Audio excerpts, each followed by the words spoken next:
The word jihad is mentioned in the Quran about 41 times.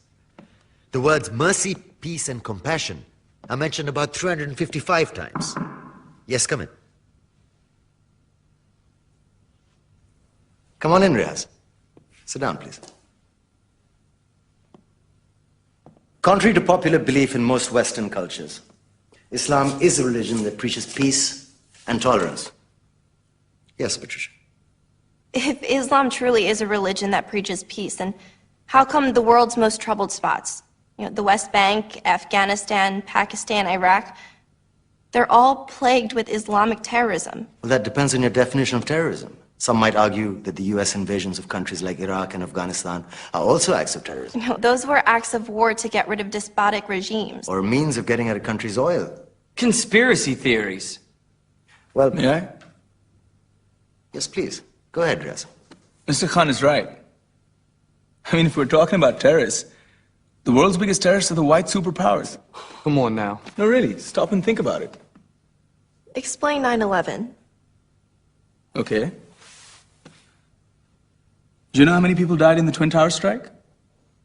Around 3,000. And do you have any idea how many people died in the bombing of Afghanistan?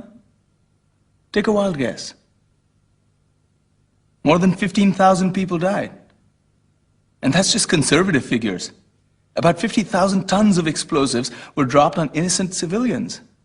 Men, women, children. Yeah, but that was because of the Taliban. Now that you brought it up, did you know that the Taliban was a creation of the CIA to fight the Russians? Whatever. They were still harboring terrorists. Yeah, right. Terrorists that were never found. Just like the weapons of mass destruction that were never found in Iraq. Do you want to get into the death toll in Iraq?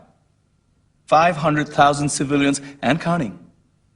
And what do Britain and America say when they don't find these weapons? It's simple. They just say sorry.